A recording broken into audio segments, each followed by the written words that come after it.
Another episode of the Gospel of Fire. It's always really cool when you happen to not get one Gracie, but you get two Gracies. For the price of one. For the price of one. I'm paying you for this? Yeah, bro. Shit. I didn't know yet. I am here with Rener and Ryon Gracie, the grandsons of Helio Gracie. What's up, guys? What's up, man? Welcome back. Thank you. We first met, I think, at the first tournament, like the first public tournament that your father put on, where the winner was the winner of the grand championship for each division got to go and live with your grandfather in Brazil. And it's still my favorite tournament that I've ever done to this day. And your favorite vacation. It's what showed me Brazil for the first time. Yeah. Here's the story, right? So I was like, the way I convinced my wife at the time that I was going to do this tournament was like, babe, I won't go to Brazil. I'll just go win. No, I'm gonna win, but then I just won't go. Right. I just won't go. Like, I want to win this tournament. It's a really cool tournament, but I won't go. So I won't go without you. Right. So she was like, okay, cool. And then I win and I'm all stoked. I'm like, yes. I'm like screaming, like you do when you win a tournament when you're like 12 or young, And then Amal looks at me and he's shaking my head. He's shaking his head like this going, you're going to Brazil. And I'm like, okay. Now okay. Another fight to fight when you get home. Real fight. And then, so he's like, got the phone in his hand. He's like, call her now. And I'm like, oh, okay. So I call her and I'm like, baby, I'm going to Brazil. And she's like, whatever. But that was an amazing trip. And that's when I met you guys. And I was a purple belt. You guys just got your black belts. And I got better that week. Like, I have 3 instances in my life for training when I had here I am, and now I'm better, Because I'd never really trained with good guys that were young like me that were much better than me. So I came back and I don't know, you just saw another level. So that was really interesting for me. So I want to know more. Besides us being young and good, what was it about the trip that you feel made you better? What was it? Like, my grandfather, Helio Gracie, is obviously there. Right. He's got that was your first time meeting him. I mean, the tournament, and then obviously going to Brazil with him. Was he at the tournament? Yes. Okay, yes, he was. Yeah, there's pictures. Yes, he was. So, I mean, you met him kind of you meet a celebrity at big events. But here we got to spend some time with him. Yeah, we're living, eating together, hanging out. Yeah. So in terms of I don't really remember too much of the learning experience, because I grew up around that type of environment of my grandfather, and my father was also there. Okay. So I don't know, do you remember anything in terms of my grandfather teaching things or talking about? No, we only did the mount. We only did the mount. Well, there you go. So the bottom of the mount. Bottom of the mount. There you go. Not just mount. Yeah. Be specific. It's bottom. Bottom mount. So he was very... And he was 95. 90. 90, okay. Yeah. Something old, And he was like, come mount me. Because I think I was the biggest one. Yeah. He's like, come mount me. And I'm like, really? I was a little nervous, right? I'm like, you're 90, man. I'm 220 pounds. Is this going to be cool? And I remember looking at you. You probably don't remember, and you go, it's okay. It's okay. Well, yeah. And it's our experience with him every time, right? Like when we do seminars with our grandfather, we were always his translators, and it was always the same story. Who's the biggest guy? He would look at him and say, hey, tell that guy to mount on me. Yeah. And then he'd call him out of the crowd. So whether it was us in Brazil with him, or whether it was him at a seminar at an academy or anywhere in the world, it's always the same procedure. And why does he do that? Why does he pick the biggest? Why is he always picking on the biggest guy?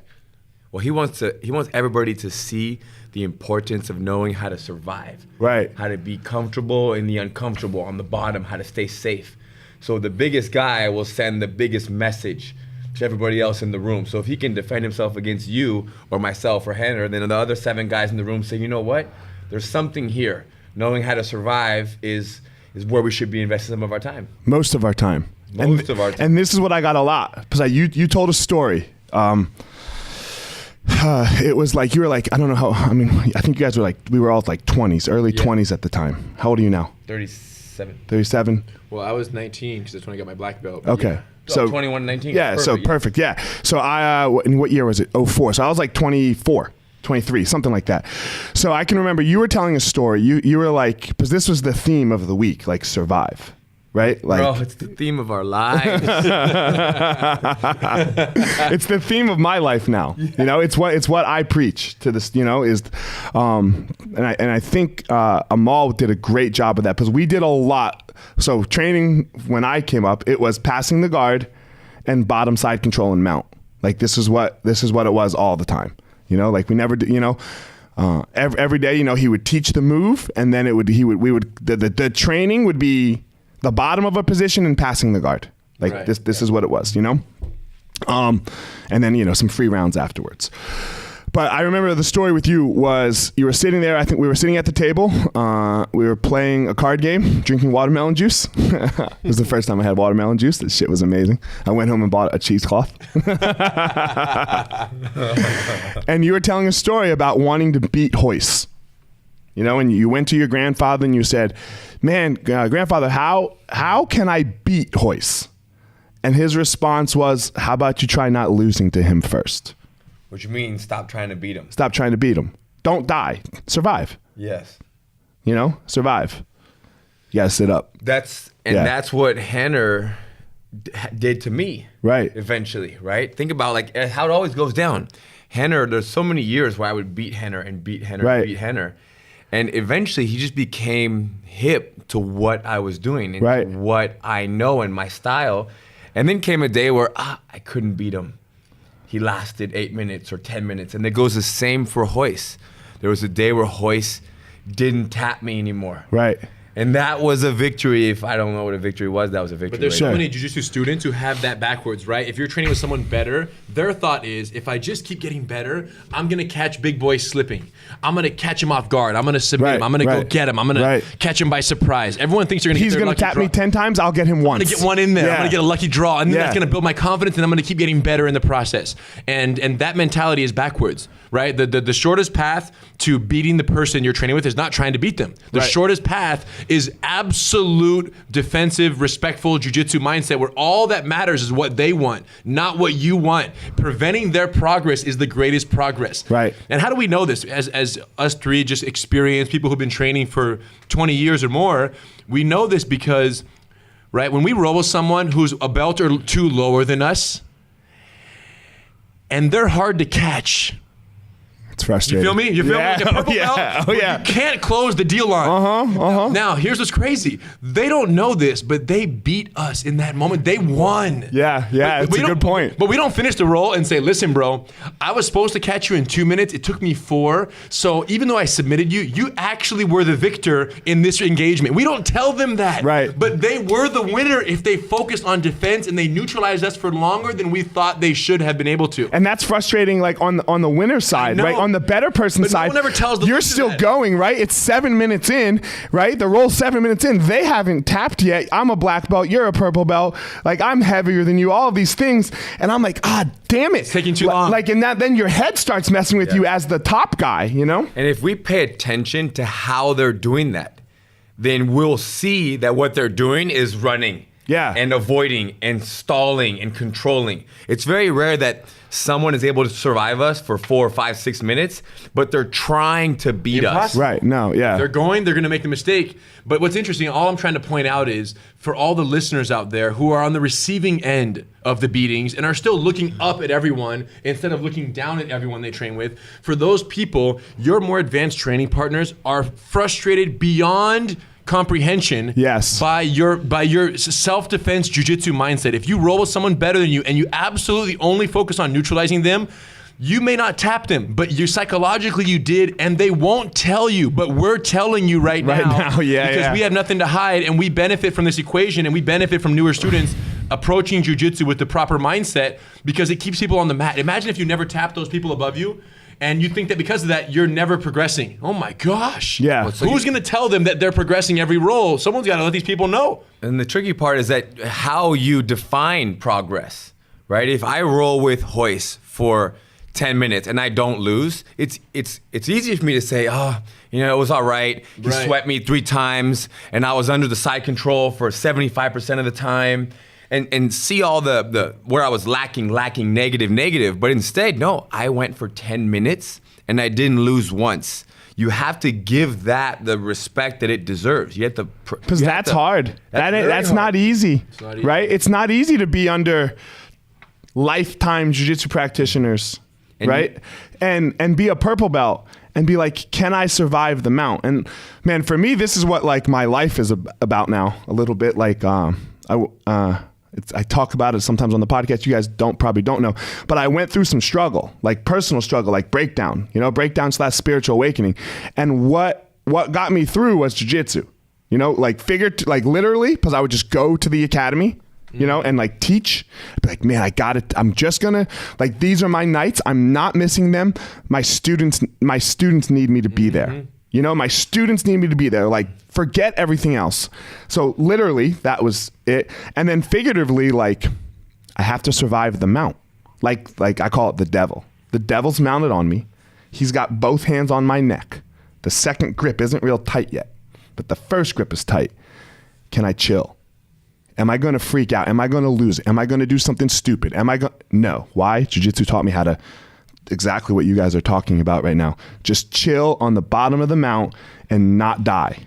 Can I stay alive? It's life, and I'm with that 100%. And like we often try to make the same comparisons between jiu-jitsu and everyday life, because at the end of the day, how many of us are getting in street fights? Nobody.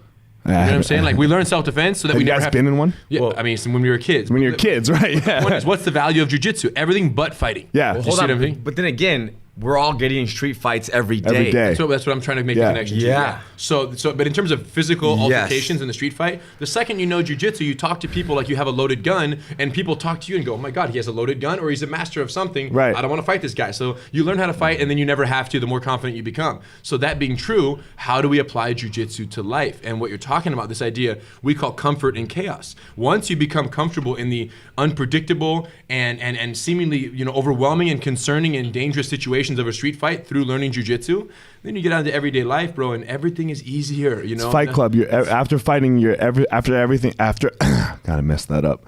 After fighting, everything else gets the volume turned down. Everything's chill. Yeah. And you know what? You start to trust in time. Yeah. You trust the process.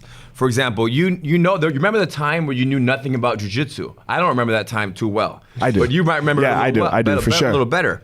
So you knew nothing about what to do when somebody was holding you down and pinning you to the ground or trying to choke you or armbar you. Now, years later, somebody trying to choke you is no problem. Yeah, it's cool. So then when you find yourself today in a place where you don't know what to do, you trust that if you just stay the course, and you dedicate time and energy, and you really look at where you are and you give it a fair chance, you will figure it out. For me, that's my anxiety. Yes. Like, and look, it still comes. Like, it can ramp up. But what I know, this will pass. Like, just wait in the process. Mm-hmm. Just wait in the process. If it's like the mount. If I want to get out of the mount and I'm, oh God, and I'm bucking like crazy and like trying to get out and like, and then it doesn't happen. And then I'm tired and then I'm exhausted and I have nothing to fight with left, right? You're just broken and you tap, right? Tap from exhaustion. Tap from exhaustion. Or like you can't even defend anymore. You're so tired and exhausted from bucking, you can't even keep your hands here and then boom. Well, and the cool part is that even in that point where you're doing jiu-jitsu and you tap from exhaustion, or you fight, and you tap because you get submitted, even at that point, you can look at that and say, wow, that moment, that battle of 30 seconds, of 2 minutes, right, that is contributing to my growth. Sure. That is still a victory. Even though I lost, because now I'm more knowing and I'm more comfortable and I'm more understanding of what it means to be under the mount and why I shouldn't panic the way that I just did. So it's still information. I call that failing forward. Yeah. Yes.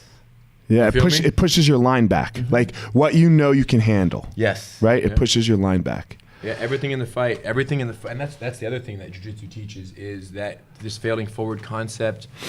Right, any situation, anytime we engage, if something doesn't happen correctly, it doesn't go the way I want it to in the roll or in the sparring session, it's just research for the next one. Everything is research for the next go.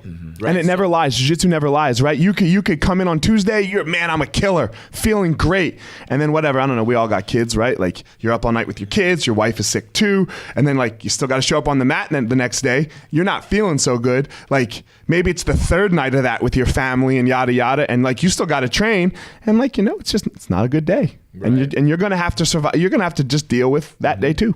But it's a necessary day. Yeah. It's still part of it. And what did you just say right now? You just said that every time when you fail. Every quote unquote failed engagement on the mat, right? Whether it's bottom of the mountain, fighting for your life, unsuccessful to get out, right? At least now you know what not to do, right? And that's so important that you let every engagement, whether it's on the mat or in life, every experience in business, this comfort in learning through failing, it's so hyper-charged in jiu-jitsu because you do it every day. Where failing at a rapid rate is the fastest way to get good at anything, and learning that failing at a rapid rate is the secret to success. It's reinforced every day in jiu-jitsu, and then you apply that like business ventures. I get heavily involved with business things not related to jiu-jitsu, and I'm like, if I just stick to the jiu-jitsu path of I'll learn the wrong ways by doing them, and then I'll know what not to do and be accepting versus looking at those momentary failures and going, man, I should probably turn it in. It freezes people. Yes. Failure freezes people, right? They fail and they go, oh, I'm bad. I'm this. I'm terrible. And they just don't just like, yeah, you just got to be like, yep, because like, I don't know, what percentage of the moves that you try, like in a roll, like we're going to roll for 10 minutes, let's say, right? What percentage are you like, okay, I'm going to try this move first, right? What's your success rate like per move, per attempt? 80%. You think you're successful? 70%. I think he's lying. I think you're lying. I think it's 20%. Yeah. Yeah. No, sniper. Instead of talking to a sniper, Yeah. how many of the shots you take do you hit? And the answer for a good sniper might be I hit 80%. Hold on. Right. The reason why mine is 80% is because I do so little. It's true. He knows jiu-jitsu is very much like I don't do that much. You do a lot more than me. I do a lot more. You're a lot younger, and stronger. You're more. I'm not younger. I'm older than you, man. You're more of you got more hair than me. You know the belt feed machine gun where the 50 caliber machine gun? Yeah. Yeah. You shoot 100 to hit 20. Yeah. Hidon is the guy up there on the hill like this. He's the sniper. I got nothing to do. I got nowhere to be. For 3 days until someone walks by and then I'll shoot him in the head. So it makes sense. And I have a little more gunner style. Okay. I like the more movement and go and catch you in the mess up. Right. But Hidon, no doubt, he has the right to say 80% of what he tries works because he doesn't do that much. And he'll deliberately slow down the fight just so that nothing happens. And then when you make the slightest mistake or a balance adjustment, you're gone. It's one trap and roll attempt. He doesn't try and not succeed. Very rare. Very rare. So back to what you said briefly. This is very true. Back to what he said. Hold on. Back to what you said. Back to what you said about we can failing. Move the table and put the mats down. About failing and how failing and you fail forward. So it's almost like the word failing is not the word. It's a lie, yeah. But since that's like the world's comfort metaphor for the experience, you can call it learning forward. My point is that researching forward. The point is that it's necessary. Oh yeah, it's the most important thing. Learning how to fail is the most important thing for any successful entrepreneur, husband, wife, anything. Knowing that if it doesn't go right the first time, you have to recalibrate and go. And there is no regular activity that you can participate in, right? That is safe, healthy, and highly beneficial that teaches you how to fail effectively and grow from it, like jiu-jitsu. It's the number one. It's number one. And here's the thing: you can tell, other martial arts give you the same opportunity. I don't know if they do because it's so painful to fail. Yeah. It's so you can't get knocked out. Yeah. You can't get knocked out in concussions. There you go. Yeah. There you go. I break my nose sparring and I'm out 6 months. That's what I'm saying. Right. Jiu-jitsu allows that same sense of failure. Your arm gets locked up and you tap, but the next moment you could have been hyperextended and you get to tap before that and keep going again right then. Yeah. It's the rapid failure acceleration opportunity in jiu-jitsu is unmatched, and that's why it's the fastest growing martial art today. We Amal and I, we don't hire anybody that doesn't do jiu-jitsu. Like you have to be like you.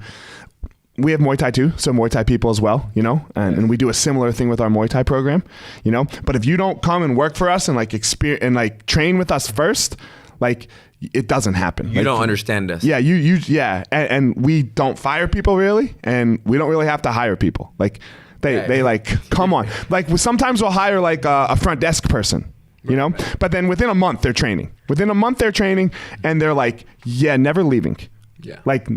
Never. Because it's this culture of what jiu-jitsu really, really teaches and what we should be doing, I have rules for my kids, and rule number 1 is you have to do jiu-jitsu. Like there's now listen. Yeah. That's a great rule. Yeah, it's the number one rule for Listen, that's a great rule. Yeah. But I would not ever use that rule with my kids. Tell them why. Why? Tell me. I would never say rule number one, too. you have to do jiu-jitsu. No. Rule number one is in my head, I know they have to do jiu-jitsu. And they will always do jiu-jitsu. But I'm not going to say you have to do jiu-jitsu. Because they're going to hit 12. I don't want them to grow up feeling like they have to do anything other than what they want to do. That's a good point. God damn it. So now I know that they have to do jiu-jitsu. I know that. You know, the same way they have to eat healthy. So that happens. How does that happen? Did I call you to do this or did you call me?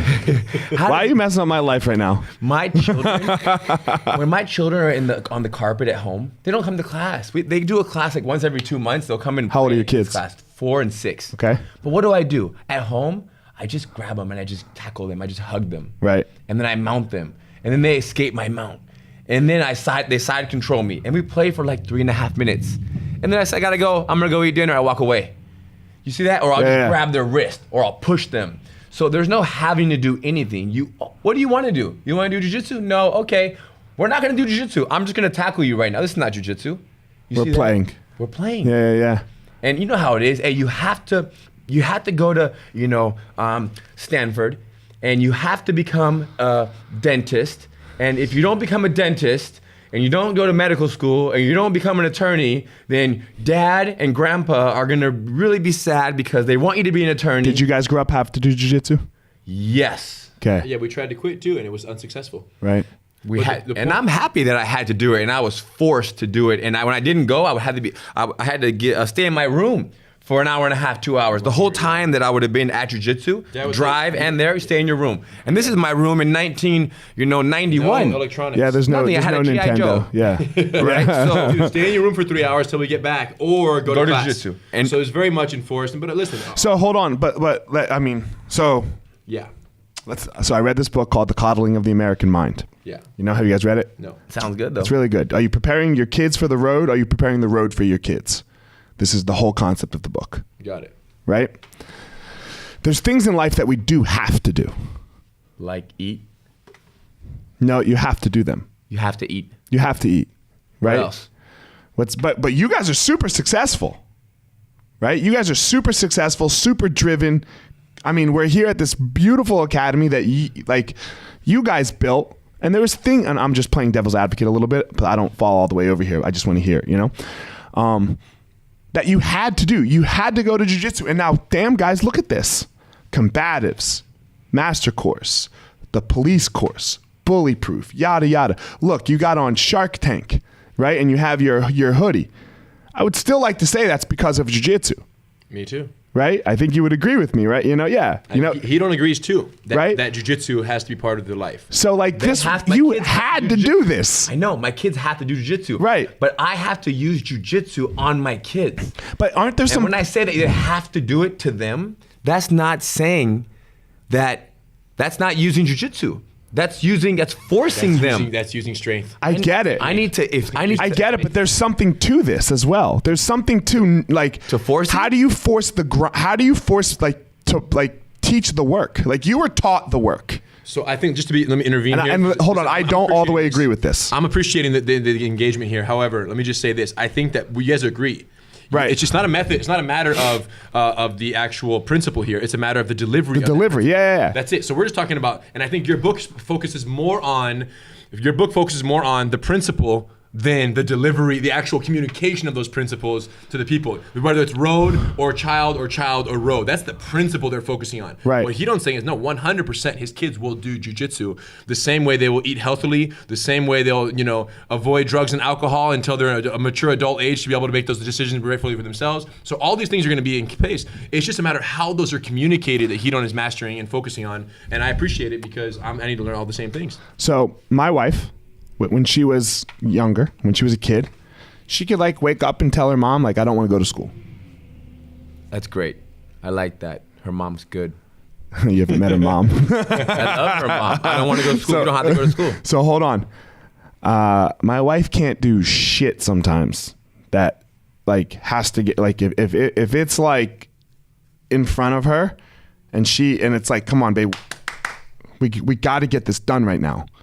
You know, she can waver. She can turn it off easily and She not can care. she can waver and like not get it done. And I'm like, no. Then does it have to get done? Does it have to get done? If it has to get done, then yeah, no one's gonna die. Listen, but he's pointing out is that his wife developed a muscle or a lack of a muscle. A lack of a muscle. To just freaking get up and do even something Get up you and don't do. necessarily want to do, you just still do it. That's the point. You know? I don't want to do this right now, but it's got to get done. And there's something to this skill. yes. Yeah, I think it's a very fine line. And I think what Hedon's pointing out, however, is very important also, which is he is trying to teach his daughters that they're their own sovereign human beings, and that if they don't want to do something, no one should make them do something, right? And that's important, especially for a young woman, let alone for anybody. Of course. Set boundaries. And you're your own person. So one day you know it's him telling his daughter to do something. The other day it's someone else that's unrelated telling her to do something that she doesn't want to do, and she's complying because she was told you got to buckle up and get down. Right. So this is I think there's that element of it in terms of parenting and why at the true core you want your daughters to go. And by the time they're 25 and 27 years old, if all they ever learned was no, Daddy said that when authority says get down, you get down. Like, that's not a good thing for a girl or a boy to have. Right, I get it. So the question is, how do we encourage our children to do the things that are good for them and help kind of guide them from the sidelines like this, but never telling them, no, you don't want to go, but luck, we're going right now, 100%, you don't have a choice in the matter. Put it this way. Hold on. Let me go ahead. It's impossible that my children don't want to do jiu-jitsu. That's jiu-jitsu It's against going to come from within them. They want to do it because they see how much it helps me. They have fun with me. They see how I help, how I affect people all around the world. They feel good doing it. It's if I just explain to them, you guys, it means a lot to me that you guys are safe and that you can keep yourselves safe. They're going to say, you know what? It means a lot to us too to stay safe. How old's your child? You have 2 or 1? I have a 3 and a 9-month-old. Okay. So they're younger. I'm a couple years behind him. So I just watch this. This is my whole Gracie breakdown of everything. Right. It's like, how are you talking to your kids right now? How you making them eat broccoli? So this is my the whole thing for me is my kids. Yes. Right. Like this whole thing that I do, you know, is totally for my kids because this is my motto: be a good person. Like, you know, and it's not. This isn't my shirt. The company made, you know. But anyway, I like it. You know. You know. But like, I just want to show them. Like, I don't want like the same. Like, I take slightly the same philosophy of like, I don't want to tell my kids what to. You know, telling them. I know. But I am here. I'm breaking my rule a little bit. Hold on. You said that was rule number 1. I know. I want to hear the other rules. The other rules. You have to learn how to swim. Life skills. So they have to learn how to swim. You have to look people in the eye when you talk to them. Rule number 4 is if you're scared, then go. You have to do it. Like, that's your trigger. Rule number 5 is you make your money work for you. You don't work for your money. And rule number 6 is you ride or die with people. Damn. Like, you ride or die with people.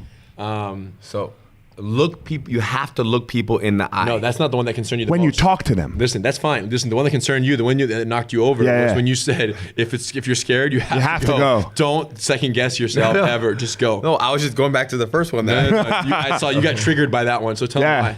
So if you're scared, you have to do it. That's your indicator that you must do it. Mm-hmm. So don't cave into your fears. Don't cave into your fears. Right. Hold on. My has to be. Hey, bro, now look, hold on. Of course there's some asterisks. Come on, I'm writing a whole book about this. Of course there's some asterisks. Gotta be some asterisks. You know, yes, there's going to be some damn asterisks. Yeah, you're not going to go.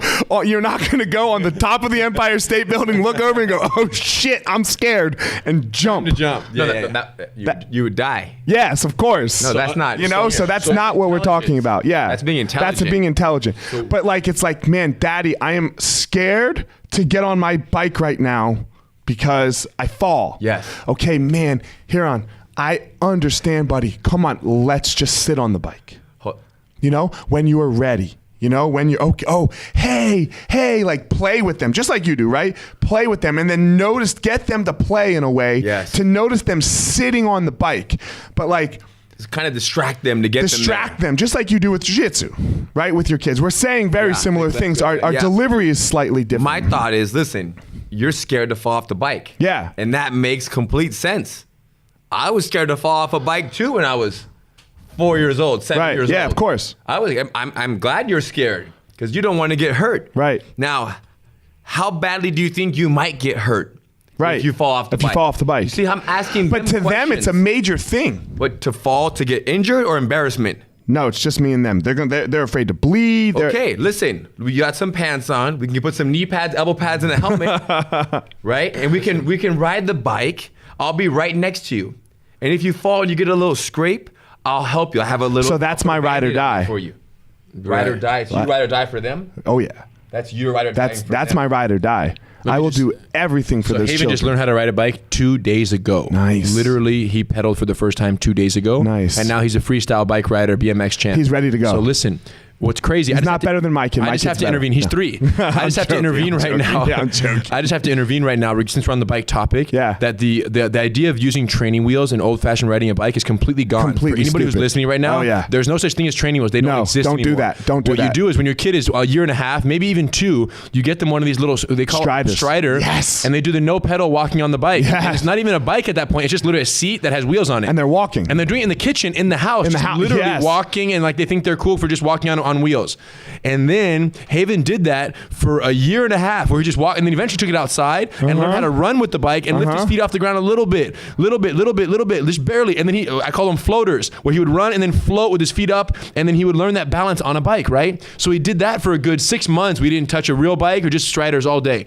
And then finally, what happened was we got an actual bike for him, and a friend gave it to us. Tony here at the Academy gave us an actual bike with training wheels on it. I brought the bike home before Haven even saw the bike. I took the training wheels off the bike, and my wife said, "Henner, what about the training wheels?" And I said, "Honey, that's the whole point." Yeah. The Strider, all that work he did to learn upright balance on a two-wheeled object is going to go down the drain if we put those other support mechanisms and he loses that sense of balance. And she goes, "Oh my God, are you sure?" I said, "Yeah." We went out in the cul-de-sac, got on the bike, literally fell twice, and then hasn't fallen since, and has been riding basically 6 hours a day since 2 days ago. Yeah. And the favorite thing in the whole world is riding this bike. So anybody out there, the old-fashioned way of bike riding is completely gone. So my kids learned on Striders too. Best thing It's ever. the best thing ever. So that was a great story. Commercial for Hold on. But the story is about your children having to fears of doing go things. face their fears and not let their fears control them. Mm-hmm. Now, again, if you don't want to ride a bike because you're afraid of falling, great. Let's put the bike away. Let's put it away. Put it in the garage. How do you feel about that? How do I feel about it? Yeah. Depends on how old they are. 7, 6 years old. Oh, it's a little late. 6 years old. They didn't ride a Strider. Yeah. They didn't ride a Strider. I'm afraid to fall. I did it. I fell once. Now what? Hold on. Let's change it to something more dangerous. I'm afraid of the water. Okay. I don't want to swim. Great. We don't have to go into this. What's the number one cause of death of children over 2 years old? Pools? Drowning. Yeah. I did the whole floating on your back. Yeah, but hold on. I don't want to swim. I don't want to learn how to swim. You don't have to. Okay, I'm 5. I don't want to learn how to swim. Well, your daughter didn't have a choice. When you floated her back and she was crying in the class, you still took her. Hold on. Yeah, of course. That's what I'm saying. I know. I want to give you a little leverage on that. Yeah, but hold on. I'm 5. I don't want to learn how to swim. The thing is this. They're going to learn how to swim. That's the point. Not necessarily. It's the look at the African American community. Learn how to swim. No. Now listen. The thing is, you don't just have a child and then when they're 3.5, 4 years old, say, okay, swimming lessons.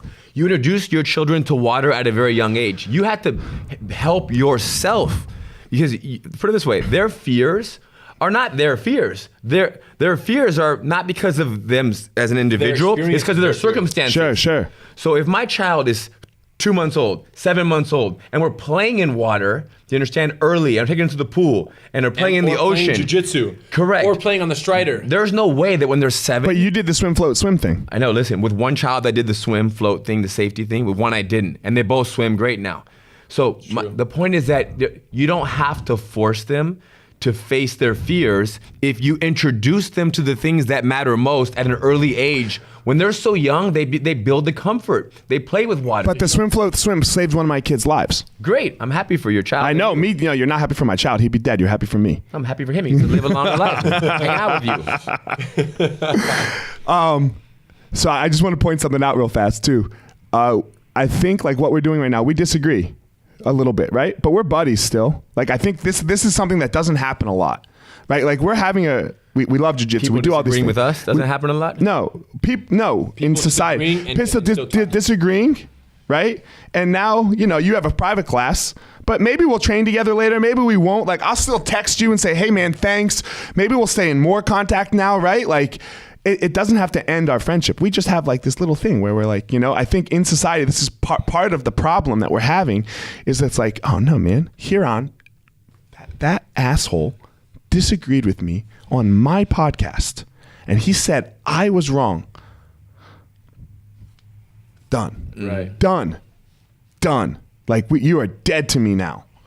I mean, I hope I'm not going to be dead to you because we just, you know what I mean? Like, because we disagree a little bit. This is important. We're talking about raising kids. There's nothing more important in the whole world than raising kids, than raising strong, confident little boys and girls so that they can come up and blow it up like Gracie University or whatever it is that they want to do, you know? So I just want to point that out that like this, like when this podcast ends, we're still going to be homies. Well, and what's crazy, and this goes back to what Hedon said, which is trusting time. Yeah. Do you understand? Like, Hedon is very much, Hedon believes what he says a lot, but he's not willing to die for what he says. He's also growing. Do you understand? Yeah. Like, and that's the thing is like, and that's why it's so good to talk to him and his wife, Victoria, and like, as having younger kids, I'm all about. I'm looking for my phone. No, I posted something. I'm all about, you know, this idea of the process. Let the process take place. And his ideas have changed since I've known him and since he's had kids. Hedon's ideas have gotten more evolved. Yes. And some he's dropped altogether. And it's like, yo, where were you? I thought you thought about it this way, or I thought you guys didn't believe in this or that or the other. So he disagrees with himself, not even just you. And as he does, and I've just been around long enough to know that. To know it, yeah. And I grow, and I'm the same way, right? I'll feel one way, a certain way, there's sometime, and then another way. So you can disagree with someone else when you know that you disagree with yourself and you've lived to talk about it. Hold on, I'm finding it. Hold on. Come on. It was great. It was this. You know? This? It was this. It was that point that he just made. We don't got it. I mean, I made it, so. Yeah, no. It was a quote that was a really good quote. Oh, I got it. Oh. I would never die for my beliefs because I might be wrong. You know? And I was like, yes. Like I loved that, you know? Like I'm going to think about this a lot, you know? Because I might be wrong. Like I might be totally wrong. And don't even think of it as wrong or right? Well, people are successful I might have doing to switch. all different ways. Yeah. Even labeling it wrong. So or I have right my son, my oldest son. I don't know if I should share this, but oh well. He got a bad concussion. Like he was playing football at school, and he's hyper competitive. Like he's me on steroids in every single way, like the good and the bad of him. Like where he's like I'm a competitive person. Like I always want to win. He's worse than me. And like he has some anxieties like I do, worse than me, you know? So anyway, he's at school and he's running. And they're playing football, like recess football, like they're not tackling each other. And he looks and he sees the pole and doesn't care. Catches it, whack, out. You know? Out. Damn. Yeah, dude, that's what I'm saying. He's hyper competitive. 12 years old? Nah, 9. 9. 9, you know? So, I mean, terrible concussion. Vomiting. You know, they wouldn't let him go to school for a month because like when you get a concussion, you have to get assessed, you know, and then the school district says, let me see the doctor report, and nope, done. The doctor's like, no school for a month. But he also did this thing where he like reverted to a 2-year-old sometimes. Like I have a 5-year-old, you know, he's almost 6 now. And like we'd be playing because he could still do some activity, you know, we'd be playing or doing something and it wouldn't go his way. And he would be on the ground, my 9-year-old, throwing a temper tantrum like your 3-year-old, right? You're like Haven, his name. He throws temper tantrum, right? Sociopaths, like they're full on sociopaths. Like what they want, and there ain't no convincing them out otherwise, right? And here's my 9-year-old doing this. And I'm like, dude, like even his 5-year-old brother's like, Dad, like this is not okay. And that's from the concussion? That's from the concussion. Dang. Right? So we then took him to a therapist, like a regular therapist, so he could like start to talk through some of his issues, because he's like me too. And you know, Renee and I, my wife, went in a month later, and we sat down, and she was like, you need to change some of these things that you're doing, you know, like parenting wise. And it was super easy for me. Like because I was like, oh, okay, I'm wrong. For this child, I'm wrong. Mm-hmm. Like he needs me to do something differently. Yes. And I would still say this is because of jiu-jitsu, going back to our first conversation. Because jiu-jitsu teaches you how to fuck up so well and then go up. You know what? I cannot stick my arm up from the bottom of the mount and let the person, like, that is bad. Like, I gotta protect. So like, it teaches us to change on a dime. So like the whole thing with like the conversation coming around, right? Like jiu-jitsu, the full circle thing of like, yeah, we just need to move. Like if you see a better way, or like somebody presents a better way, then it shouldn't be hard, you know? Yes. And my wife and I go to therapy too. And she said to the therapist, she was like, I was shocked that he could switch so fast. Because like I went home that day and it was different, like forever different. But to me, I was like, what do you mean? People don't switch? Yeah, it's like he, that little boy who I say is my world, like, said, Dad, I need something different. Mom, I need some. All right. It's awesome. Cool. You know? Cool. Good. So, again, but only because it's jiu-jitsu for me. And I think because my wife doesn't do jiu-jitsu. You know, she got a blue belt, but, you know, then she had then a baby. And that's because she does jiu-jitsu, but she's on break right now, raising families and being wife and being mom. And we play, yeah. And we all play still. So you know what I mean? Jiu-jitsu. But she's not like, she knows how to escape the mountain past the guard. And yeah, of course. She doesn't have the sickness that you have. Yes, this whatever this disease is, you know? So yeah, but I want to get back into a little more. What was it like for you guys? Like, what was it like, you know, I mean, not to be cliche, growing up Gracie, and not just Gracie, like Helio Gracie. It was interesting to have those. It was interesting to have your kind of idols right there. Right. They're like real close. Oh yeah. Like in the house, making you smoothie in the morning, and then like, you know, time to go to jiu-jitsu right now. Go over there. So like the most kind of respected figures in our lives were always right there next to us. So that was a unique thing. I don't think a lot of people have that privilege. Right. It's like liking basketball, and Michael Jordan's like right there. Like. And they became the respected figures because of what we saw, how they affected other people. Right? Because when we're 6 years old, 3 years old, it's like, Dad. Yeah, it's true. But at the age of like 10, 12, 14, you look and you say, wow, look at all these people that are here to see our father, our uncle, our grandfather, you know. Was there any hate? Did it make you resent them at all? I never felt that. I felt lucky to be a Gracie, like we're a freaking boom. And, you know, I think that, yeah, this kind of, this Gracie existence was, it was very much communicated to us how special it was. And I think if anything was wrong, that was a little bit wrong. It was a little bit excessive how special it was to be a Gracie growing up in this family in terms of because you had no choice in the matter. You were just born, boom, popped correct. out. Yeah, right. Correct. I'm just saying like the mentality being told like, yeah, you know, you're special because you're a Gracie and this is a special family and we're very special. Number one, you believe it, you go, damn, it's a special family and I love my teachers and my mentors here. But on the other hand, you grow up as a kid thinking that you really are different in a way, and I would say that that can have negative side effects. Different, right? You think you're better than. Yes. You think you're better than other kids and other people. Yeah, you, like literally, like you're almost like a step above as a human being to a certain degree, you know? And it's a celebrity. Yeah. It's why so many celebrities see themselves as greater than their fans. And kids of billionaires who grow up, right? You can imagine that it's just hard for them to look at the world in a balanced way because of the privilege that they've had, the money they have access to. With us, it wasn't so much money. We were broke. I mean, for the longest time, even in the garage days coming to America, the whole thing. But even when we're broke financially, you were still rich, right? Prestigiously and physically and capability-wise, right? So we thought, in that sense, that it was told to us that Gracies are better than everybody else for that reason. And it's very much this pride and this ego in the family.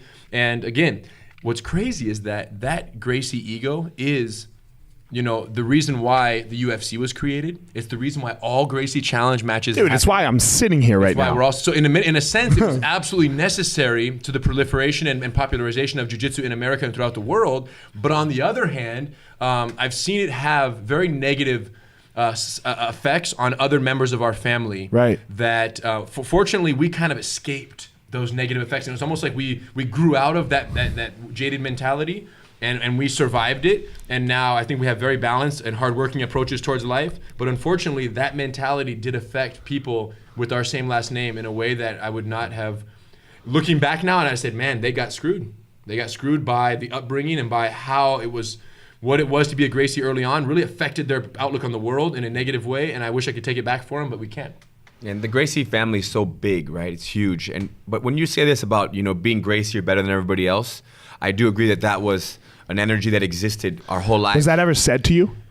Not like that, No. not like that. But it's almost like, yo, we can do this because we're Gracies. Like stuff like little nudges. Can you give me an example? Yeah, like, blah, blah, blah. I mean, like, yeah. So, something as simple as, getting pulled over by the police. And the police pull over and we don't get a ticket, And then we're told like, yo, if we weren't Gracies, that wouldn't happen right there. Well, and the police officers themselves don't help us because they say, oh, the Gracies, yeah. So, respect. The same way any celebrity might get special preferential treatment. Yeah. So all I'm saying, I didn't say I didn't benefit from it. I'm just saying it was communicated. Wasn't good for you. Delivery. Yeah. I'm not saying I didn't benefit like in many ways, right? From that, I'm just saying you can imagine the psychological trip someone goes on when they feel that they're X, Y, or Z from a very young age. Yes. You don't know any different. Yes, and all I'm saying is that you can see how that could go very far left very quickly for someone as they mature into adulthood and actually think they're better because of their last name. They're in trouble. Now, we quickly realized around almost when we met you, right, that our family was world famous. Jiu-Jitsu was on fire. Everything is blowing up, but nothing's going to be handed to us. Whatever we create out of Jiu-Jitsu, we have to do. And what we're sitting in today is the result, and all the success you see now wasn't given to us. What you see now was built on the understanding that the world doesn't care what your last name is. The world cares what you produce in terms of value. So then we realized, Gracie is just the entry ticket to the party, being the last name Gracie. It just means we're allowed to do Jiu-Jitsu full time, but it doesn't ensure our success in this industry that is fast growing and is worldwide due to the UFC largely. No guarantee for success. And once we realized that, all the this feeling of that we were taught as kids in terms of you're better because of XYZ, all of that went out the window, and now it's we better produce or die in terms of relevance and in terms of affecting the marketplace in a positive way. And that's why people look at us, and we've built this wave today that is great success. I feel like part of the reason why we never got too big in our heads, never got too high on our horses, is because our grandfather. When you watch Helio Gracie and you listen to him talk about how it was for him teaching classes, when you teach private classes and group classes and you're constantly interacting with people from all walks of life, it shows you that you're one of them. I offer the service of teaching self-defense. This guy's an architect. This person works at the bank. So it humanizes you. And our grandfather always taught classes, and we till today teach classes here at Gracie University. So, it humbles us. I'll never not teach. I'll never not teach. It's for survival. Yeah. We owe it to ourselves for our own survival to stay around jiu-jitsu all the time. And not even just doing it like practicing jiu-jitsu, but sharing it, what it does for us, the gift that it gives us. Yeah. Well, yeah. And the mental exercise is priceless. Well, if anybody who says I'll never not teach, well, you're right. I agree with you. What's crazy is it might sound to a listener like that's like a very much of like a service mentality that you're speaking from. No, you're speaking from selfishly. For myself. Yeah. Oh no, so our listeners can say, "Oh, he's such a great guy." Yeah, he's a very no. selfish guy. No, who all of us will never not teach because of the gratification that we get from changing lives. We do everything selfishly, though. Yeah. Everything's selfish, 100%. Right? Like your kids are like you go. Even me. Oh my kids. That's selfish. It makes me better. So therefore, everything's selfish. And you had mentioned before how jiu-jitsu saved your life. Yeah. And how my students need me. So just having students brings you back to the mat. So that's for that reason alone, always setting a date. I'll be here every Tuesday for the next 10 years. Give me your payment now. I'm going to be there. Right. If they pay for 10 years in advance, I will not move. I'll live in LA for the next 10 years. Yeah. Yeah, no, I'm not going anywhere. I'm staying right here. And it's super interesting. Like for me, I was talking about it with one of my girls yesterday. She competed in the Worlds, and oh man, so I have my actual children, like my two biological children, and then I have these other two, I call them my children from jiu-jitsu, I've known them since they were like 15 or 14 or something, but like they, I don't know. They're my kids, man. Like, I don't know how else to explain it. Like, I treat them like my kids. And, like, it's kind of even super important to me that, like, they come and, like, watch my kids sometimes. So, like, they all can, like, interact. I It's stupid, whatever. It's not weird, bro. You're cool. You know, so I love them. Like I love them. So she made this like little tactical error, right? Like she didn't know the score quite right, you know? Like in her mind it was craziness. It was a close match and she was winning, but she thought for some reason she was losing. And like I was like, and then like I'm like, you're winning, stay. And she didn't, like, whatever, you know? And like, so we were talking though, and she was like, man, it's really cool. Like we're talking about teaching, like she's 115 pounds. I am nowhere near that, right? And like, who's your private class with coming soon? You have a class. A man named Brian. What's he look like? What's his size? 6'4". 6'4". 215. 215. 220. And I'm sure you have all kinds of students though, right? Yes. Like this is what it does for me. It keeps me like young. Like I got to be able to like she considers me her teacher, you know, like she, you know, like just like Brian considers you his teacher, right? Like I gotta like stay up on the like 115 pound girl stuff, you know, because she wants to be a champion. She like, this is what she wants. So I'm like, all right, I guess I'm watching 115 pound girl jiu-jitsu, like what they, you know, like how the tournament scene, and I know like it's not the most important part of jiu-jitsu, but like it's her path right now. You know, so it keeps me alive. Like to talk about like the selfishness, it's totally selfish. Like because I got to learn 115 pound girl jiu-jitsu. I can't even do it, right? I can't like put my foot like, you know. So yeah, it's all selfish. Yes, even having kids is the selfish act of it. Even us being here talking to you, we're being selfish. And yeah, you inviting us is selfish. It all is for sure. And your dad was selfish, yeah. So yeah, it's a self. You know, there's that book called The Selfish Gene. I've heard of the book, you know, yeah, and it's all about that selfishness thing, like. And and people resist the word selfish. Yeah, you know, because I haven't read the book, but I talked about the book with some friends of mine. Yeah, just talking about the book, you're like, well, okay, we're all selfish. We're selfish. I embrace that. Yeah. So going back to your lives, how about friends? Like, what was that like for you guys? Like, was that easy, hard? Like, I mean, were there a lot of friends? I think very easy, yeah. I mean, 5th grade, 6th grade. 5th grade is when Royce fought in UFC 1. Okay. I don't know how old you are in 5th grade, but I remember. Which one did you walk out in? Didn't you walk out in UFC 2. UFC 1, 3? You weren't in 1? No, UFC 1, I cleaned the mats. Yeah, he wasn't in 1. I didn't see I wiped the mats over the blood. So UFC 1, UFC 2, 5th grade, I remember like friends of mine, the same age, had older siblings who were watching the UFC.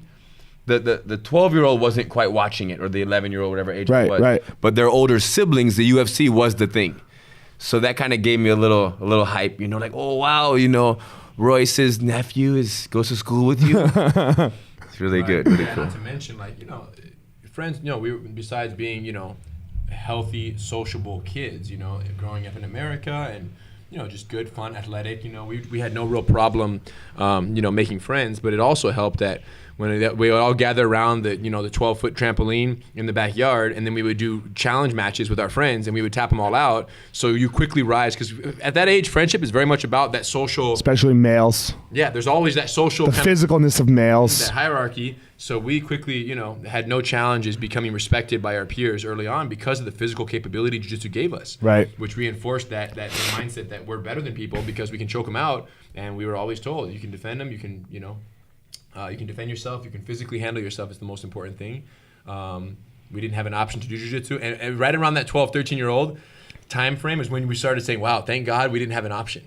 Thank God we were forced to do jiu-jitsu, because now we can hold our own. And I'm 14 years old, high school volleyball team. The coach doesn't show up one day, and I line up all the junior varsity and varsity 17, 18, 20 kids on the wood floor in the basketball gym and tap everyone back to back. You did that? Yes. No Fuck problem. yeah.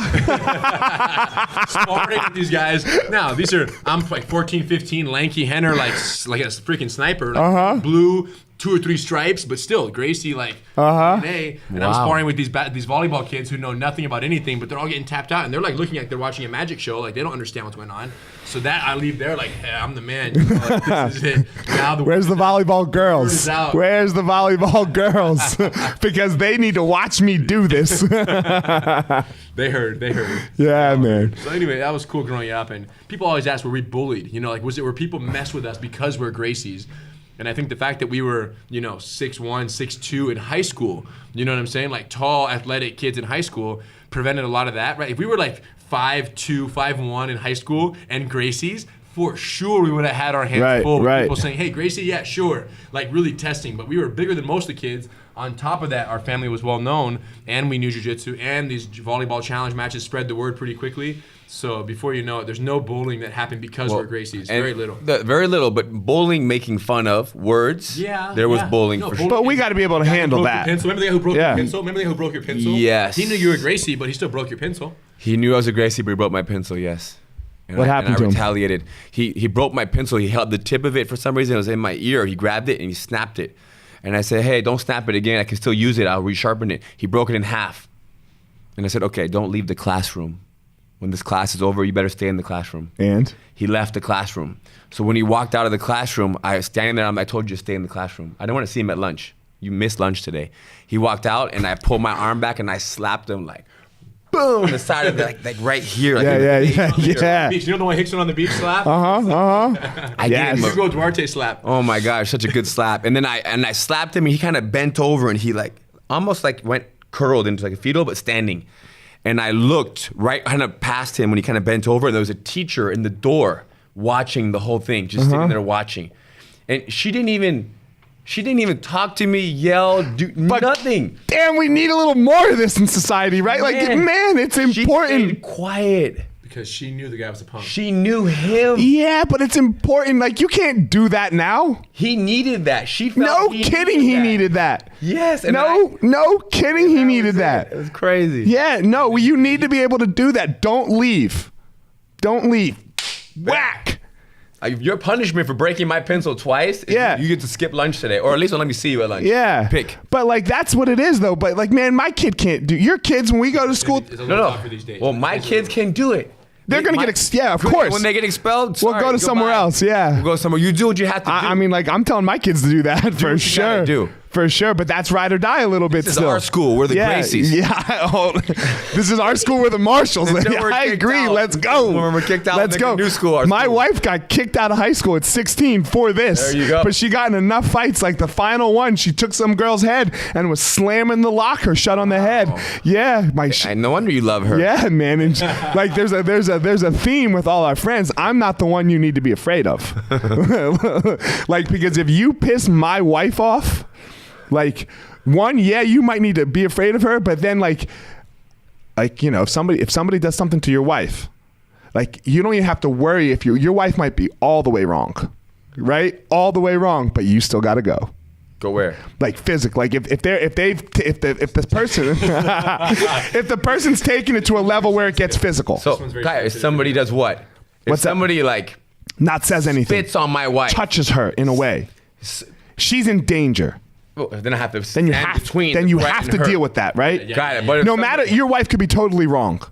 Correct. I have to stand between. Yes, you have to deal with that. If somebody goes like this and says, "Get away," and pushes her, it doesn't matter who starts the fire. You put out the fire. You put out the fire. Yeah, that's a separate issue. He don't has another question. He don't has another question. Go ahead. I'm gonna stand in between them. Yeah. But then what else do I do? Nothing. If you can dissolve the situation, you dissolve the situation. Of course. But if he speaks to her in a very offensive way, I don't have to do anything. No. Got it. Perfect. Yeah. But what about how most women want you to do something in that situation? Oh no. Does your wife want you to stand up for her? No. Somebody no.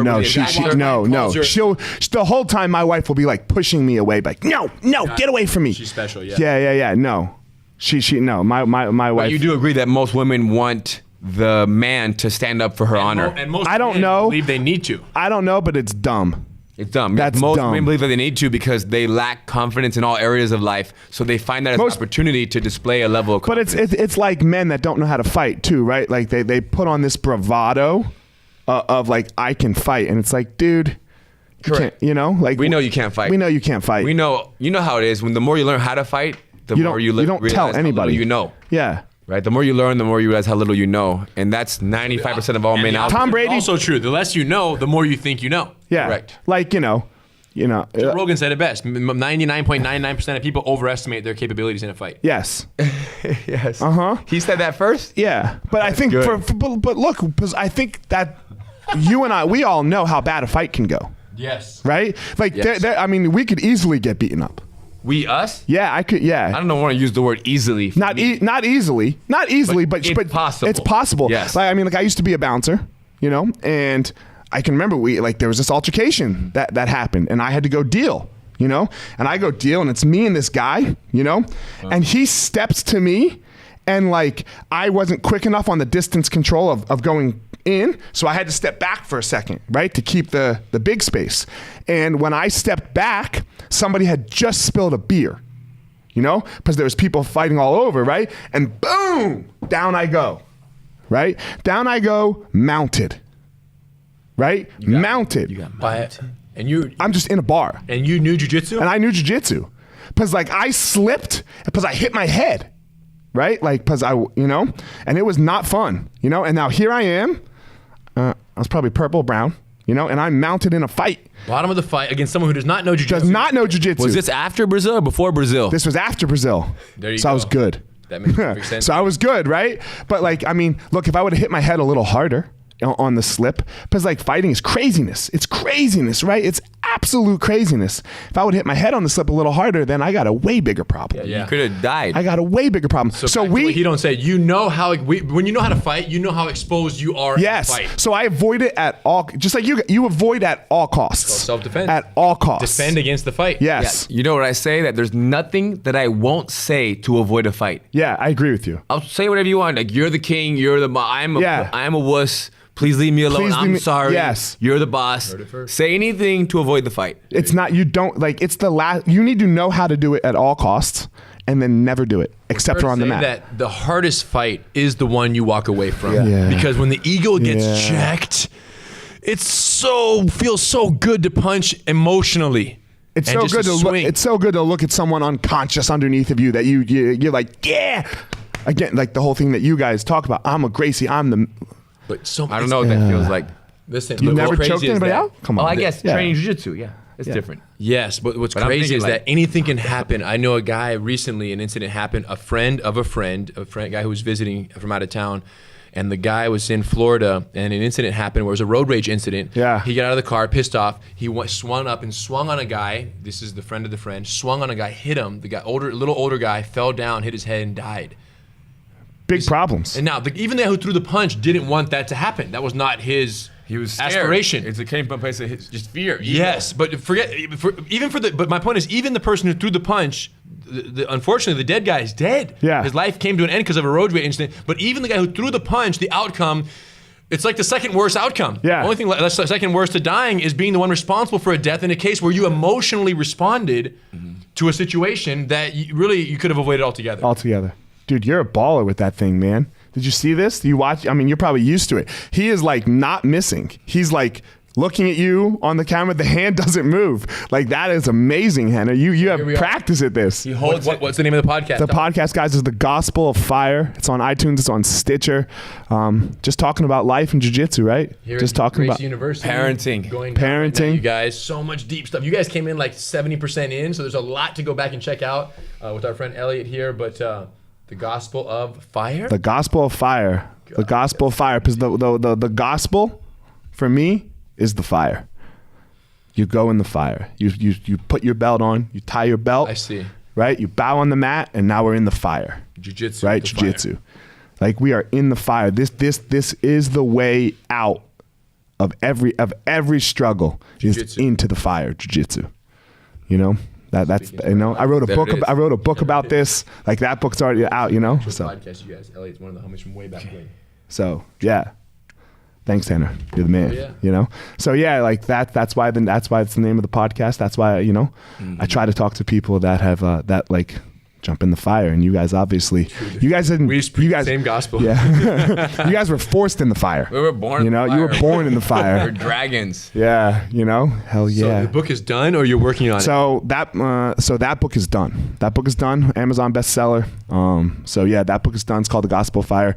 Kind of about my struggle and like how to mitigate. Like, nothing that I say in the book, I hope, and all the feedback that I've gotten, I'm not right. Like, I don't know this is the way to do it. It works for me. Yeah, you share know? your story. Share my story. And share your transformation. You know, and see for you. and see where we end up, man, and keep changing. You know, keep changing, keep adapting. Maybe I'll change my rule number 1. You know, Number 5. make your money work for you, and you don't work for you. I like Yeah. before that.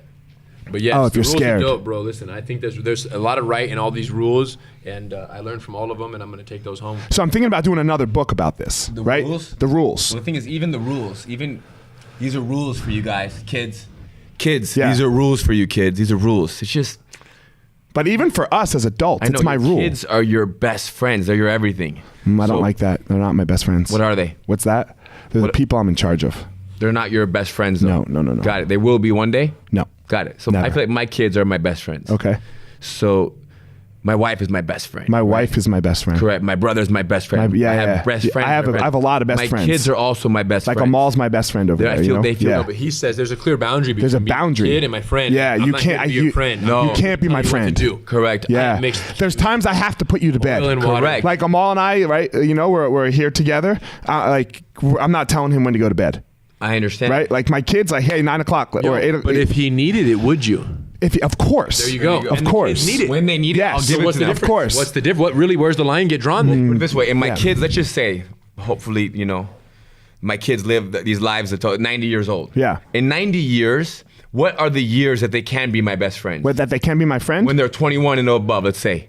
18 and older. Yeah, when they get a little older. Correct. So they but get a my little point older. is, I'm not going to let 18 years, the first 18 years, say that, you know what, they're not my best friends. That now changes how I look at them. And when I look at them, they're my best friends. What do you guys want to do? You don't want to brush teeth today? Okay, No, we're not going to brush teeth I don't today. agree with that, but Now, I don't agree with you at all there, now, yeah. The reason why I want you to brush your teeth, because I want your teeth to last a long time. People are losing teeth. But you're thinking about it as an adult formed brain. I'm talking to them. I'm educating them. Every moment is an opportunity to show control or to teach a lesson or to educate. I'm trying. I'm educating. I see your philosophy. I understand your philosophy. What's funny is that the way you frame the relationship dictates how you communicate. Are you doing it this way? I'm learning every single day. Amal, for example, if he was being irresponsible one night here in California and he needed to be told to go to bed and not to do X, Y, or Z, right? You would, because you consider yourselves best friends, you would communicate with him. No, hold on. But if he was like, Eliot, I'm going out tonight, right? My point is, do you think?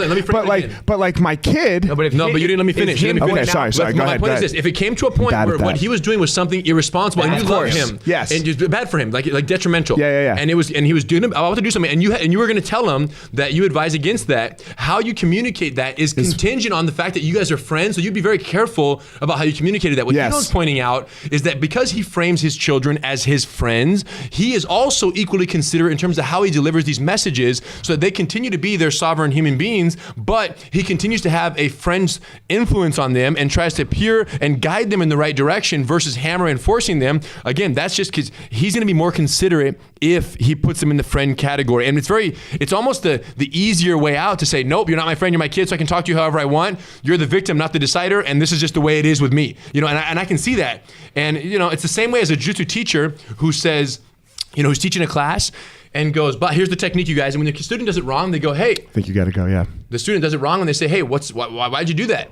And versus a teacher who says, no, it's not your responsibility to figure out the move. It's my responsibility to teach it so you can't do it wrong.